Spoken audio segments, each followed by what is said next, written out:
Hello everyone, welcome to another episode of Talk It Out with me, Li Jingjing. And today we're gonna talk about the debt trap myth. The developing countries are uniting through different organizations such as BRICS, ASEAN, and of course the Belt and Road Initiative. But I'm sure you all, to some extent, have heard about this negative report on Chinese investments overseas. For example, some media and academics are accusing China trapping countries in Africa and Latin America with great debt. But is that really the case? To really understand these projects, these investments, today I invited a special guest. His name is Hossein Asghari. He is the Southwest Asia coordinator of the Schiller Institute. He's also the vice president of the Belt and Road Institute in Sweden. He did thorough research into those projects. So, Mr. Asghari, welcome to the show. Thank you very much, Jingjing. I'm very happy to be with you. Mr. Asghari, if the Belt and Road Initiative is really as helpful as you just said to the developing countries, then why there's a huge negative news about Chinese investments in those regions? Where does all this negative news come from? Where does this debt trap diplomacy term come from? Yeah, well, I can tell you a funny story first. When the US Foreign Secretary Rex Tillerson under the Trump administration was going to Africa to warn African nations against working with China, a Chinese ambassador, I think it was in South Africa, he said, you know, the American ambassador, he lands in an airport in Africa, which was built by China. Then he travels by car on a road built by China. And then he goes and gives a speech in a building built by China. And then he tells people, be careful not to work with China.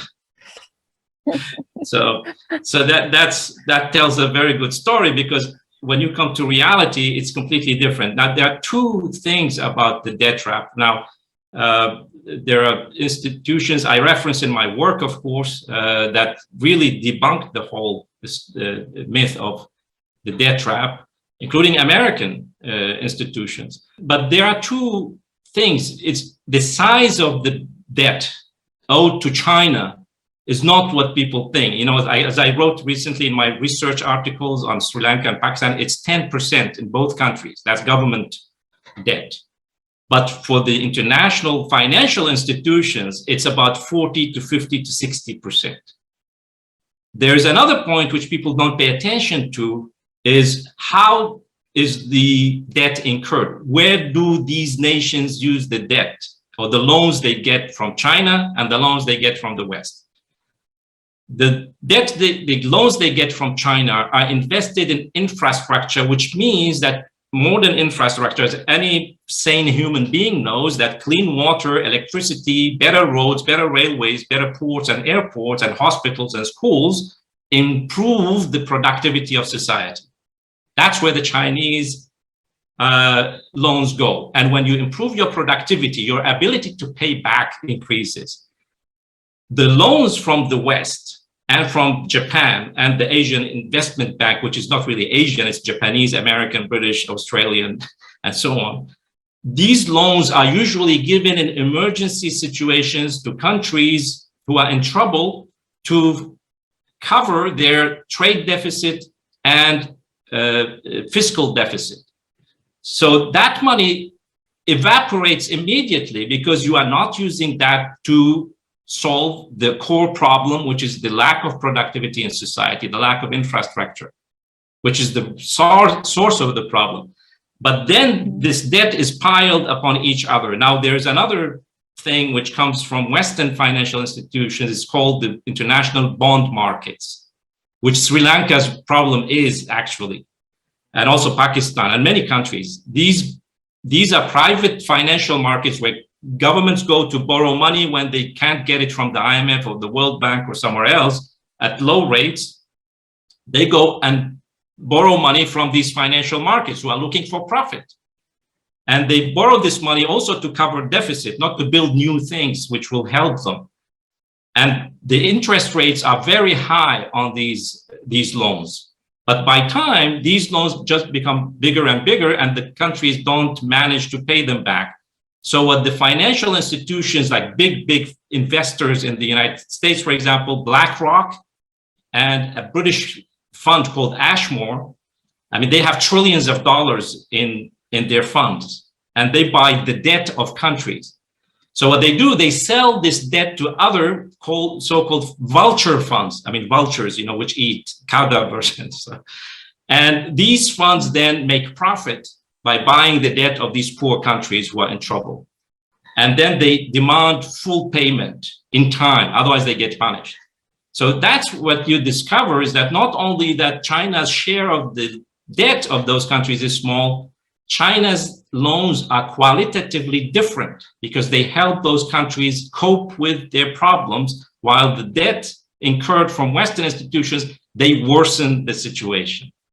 And these countries become hostage to conditionalities and political, like Sri Lanka. Now there's a huge investment by the United States, not in infrastructure, but in political groups to move them into the so-called Indo-Pacific strategy away from China and their neutral policy. So that's where, but the story where it comes from, and I did a lot of research on that myself, but there was, if you look at the internet and try to search where this thing started, it started in earnest in May 2018. There is nothing before that except for a few discussions in India by anti-Chinese groups who were pissed off with the Chinese investments in Sri Lanka, that India is losing Sri Lanka. So they came up with this term, debt trap, for strategic reasons. But the real story started in May when the State Department, not through a press release, but they sent out a report, a study, to all the big media in the world. It was a study, not, they say it's an academic study from Harvard, but I can show you. Okay, so the report I mentioned that the State Department distributed to the international media in the middle of May. Now here it said that this is the report. It's called Debt Book Diplomacy: China's strategic leveraging of its newfound economic influence and the consequences for U.S. foreign policy. Belfer Center for Science and International Affairs, Harvard Kennedy School. So this is Harvard, It was written by two characters, Sam Parker and Gabriele Shevitz. Now, Sam Parker he's not an economist, neither Mrs. Shevitz. They come from security and military intelligence sections. So they have no idea about economics and finances, and they don't talk about these things in the report, actually. Parker comes from the Homeland Security Department, which was established after 9/11. Mrs. Shevitz, more interesting, she worked at the Defense Department, but now she works in a defense think tank. She was supposed to become Biden's defense minister. So those people have nothing to do with economics, but they made this very big report about how China is entrapping nations in debt to promote its military strategic advances. And the report, and that's what the real story is, was commissioned by the State Department. So those two guys in Harvard did not come up with the idea themselves. They were commissioned. They were told by the State Department to write the report about this theme. Now, they removed that from the PDF file, but I still have internet reports from the media. Look, May 23rd, 2018. And it says the US Department has, in a report commissioned by it and made public recently, warned that China is offering blah, blah, blah. Okay?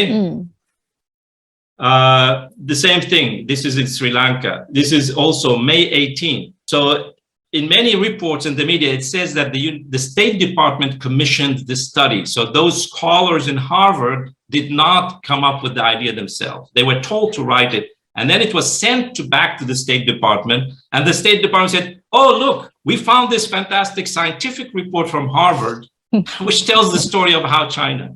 But then the same year, the State Department, its financial report to the Congress to ask for more money for the next financial year. What they say there is interesting because they say that they had 2018, they had a multi-language team of linguists and narrative specialists working with the department's Bureau of International Information Programs and so on. And it says that we observed growing use of the term debt trap diplomacy to describe Chinese investments. And then they say the department continues to message on this subject, delivering additional high-performing materials, including Harvard study warns of perilous debt trap diplomacy.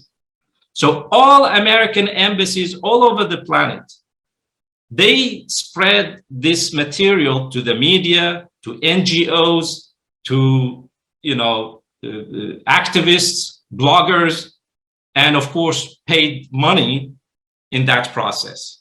So the State Department is saying, look, give us more money so we can put out more dirt on China in international media. So Congress, especially under the Trump administration and in late even under Biden, they gave more money to anti-Chinese propaganda. And this was a bill which was passed in the Senate unanimously. I mean, the two parties in the United States, they fight against about everything, but they agree on Russia and China and the terrible US policies internationally. So this is Strategic Competition Act of 2021. And it says there should be authorization of $300 million a year for 5 years. So each year, $300 million will go to the fund for countering Chinese influence through the State Department. Now, the State Department has an office, it's called Human Rights, Democracy, and Labor Office, which has branches in every American embassy in the world. And what is their job?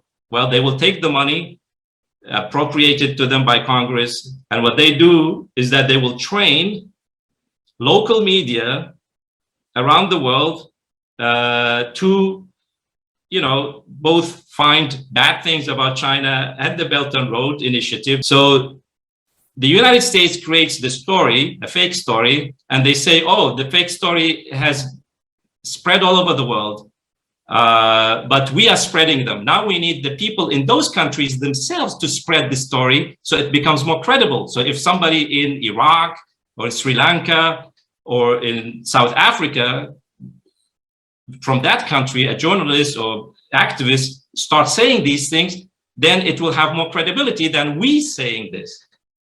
So the money went through, and there was this big scandal in Zimbabwe last September, 2021, where the government discovered, Zimbabwe is now the largest cooperation partner with China. They have many cooperation agreements with China, many Chinese investments, and the government is in a volatile situation. Elections are coming, and the story came out that the US Embassy in Zimbabwe was organizing courses for journalists, bloggers, and civil society NGOs and activists who are against the government to train them how to write bad things about the Belt and Road and Chinese investments in Zimbabwe. And one of the participants leaked out that they were offered $1,000 for each article or video or whatever. Now, so you see the whole story, how it was built up, how it was spread. And unfortunately, people buy this story because it's all over the place. Nobody cares about checking the facts. I spent many hours reading through the Pakistani and Sri Lankan central bank records. Now, of course, not everybody is able to do this terrible work, to figure out what they are saying there, with the numbers, and you compare the numbers and also. But there's a horrendous lack of, a moral stance to be able to say, well, this is not true. Let us look at this, look at the details, and so on and so forth. But then there's this peer pressure, this enormous pressure in the media everywhere to believe these lies because people are surrounded by them the whole time. So that's really where the whole debt trap thing started, and it continues. I mean, it was debunked many times. I mean, I wrote about this already in 2018 when this story came out. I pointed at where it comes from, the source of it. But of course, I don't have the same ability as the Western media and the State Department to reach out to people in the world. But you know, it is getting out to a relatively good number of people. But it's important is that people in governments in Africa, in Asia, in South America, they don't believe this thing. That's why, and this is what is an irony, the more bad things they say about the Belt and Road, the more nations join it. Didn't anybody ask that question? If it's so bad, if it has been bad since the beginning, why so many countries are joining it? They're joining it because they realize that this is the fantastic way of economic cooperation, developing the countries, and the idea of win-win is true. It's not a trick, it's not a tactic. Our job is not to promote China. Our job is, not job, but our mission as a Schiller Institute is to make sure that Sweden, Europe, and the United States joins the project rather than works against it, because it's beneficial for us here, not only for China or the developing countries.